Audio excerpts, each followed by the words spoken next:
जब हम लोग छोटे थे तो एक आदमी कमाता था और 5 परिवार बैठ के खाते थे, लेकिन आज के दौर में 5 लोग कमाते हैं लेकिन घर में ढंग का खाना नहीं मिलता है या ढंग से पैसा बचता नहीं है। जानते हैं क्यों? कारण क्या है? सबसे बड़ा कारण महंगाई है।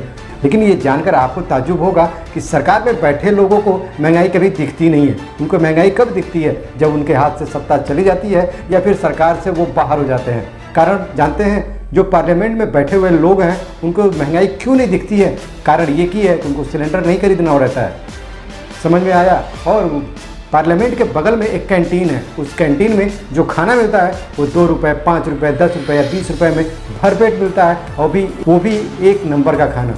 आपको बकरा खाना है, मुर्गा खाना है, मछली खानी है, सेवई खानी है, मशरूम खाना है, पनीर खाना है, दाल खाना है, जो भी खाना है आपको 1 नंबर का मिलेगा, और भी 20 से 25 रुपये में। और ये मीडिया वाले आजकल के पत्रकार जो बनते फिरते हैं वो जानते हैं, ऐसे शो करते हैं, वो दिखाते हैं कि हमारे नेता ने जो है अपने खाने का पैसा खुद दिया, हमारे नेता ने अपने खाने का पैसा अपनी जेब से दिया। भैया 20 रुपये 25 रुपये देना है वो हम भी दे देंगे। हाँ, ऐसी कैंटीन हर जगह खुलवाओ ना, हमें कोई दिक्कत नहीं है, शायद हमको भी महंगाई नहीं दिखेगी। आपको क्या लगता है जो इनको 20 रुपये 25 रुपये में भरपेट खाना मिल जाता है उनको महंगाई का एहसास है?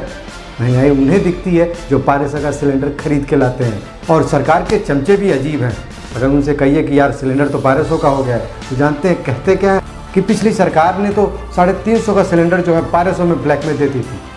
मतलब इसीलिए सरकार ने सिलेंडर का दाम 1200 कर दिया, यानी कि 350 का सिलेंडर पिछली सरकार में 1200 में ब्लैक में अगर मिलता तो सरकार ने रेट ही 1200 कर दिया। यानी कि जो काम दलाल या मीडिएटर करते थे वो इन स्थितियों को जो है सरकार करेगी। क्या तर्क देते हैं मेरी समझ में नहीं आता है, इनकी बुद्धि को क्या होगा मेरी समझ में नहीं आता है। अगर इन लोगों से पूछिए कि यार बेरोज़गारी बहुत है तो जानते हैं इनका तर्क क्या होता है? इनकी बुद्धि पे इतनी तरस आती है कि मुझे लगता है कि इनके दिमाग में पक्का या तो गोबर ही घोर दिया गया है या फिर क्या कहें।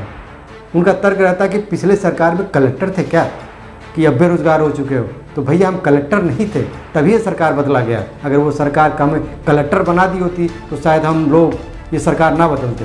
पिछली सरकारों से लोग नाउम्मीद हो चुके थे, शायद यही कारण था कि लोग बदलाव चाहते थे और लगा था कि उनको आने वाली नई सरकार होगी वो शायद बेहतर सुविधा दे पाएगी या बेहतर एजुकेशन दे पाएगी। पता है आपको कि वो महंगाई का दौर 2 चीज़ों से और ही बढ़ गया है, वो है एजुकेशन और हेल्थ।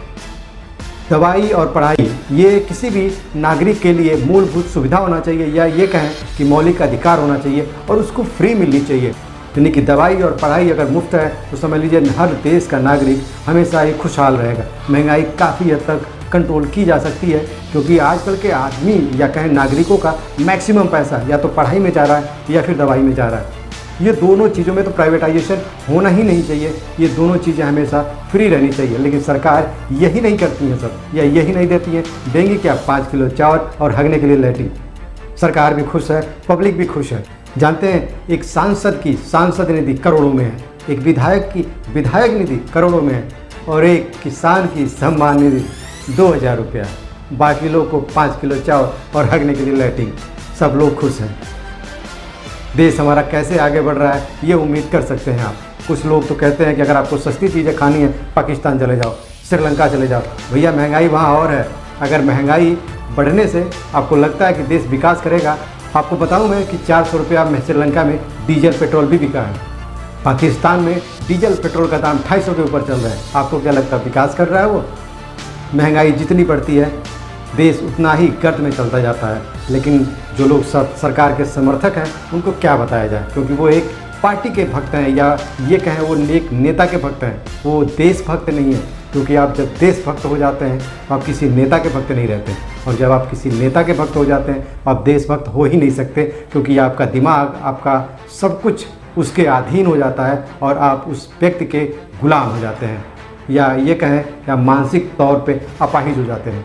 महंगाई का ऐसा दौर है कि सोचिए हर आदमी करा रहा है परिस्थितियों से, लेकिन फिर भी हमारे आजकल के जो मीडिया जगत में है वो शायद इन सब चीज़ों को दिखाता ही नहीं है। उसको तो बस हिंदू मुस्लिम से ही फुर्सत नहीं है, और आपको भी हिंदू मुस्लिम से, क्योंकि आपको भी तो बड़ा मज़ा आता है ना।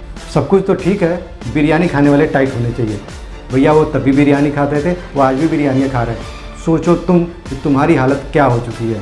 तुम 5 किलो से ज़्यादा आगे सोच ही नहीं रहे हो। उम्मीद कर रहे हैं आपको वीडियो पसंद आया होगा।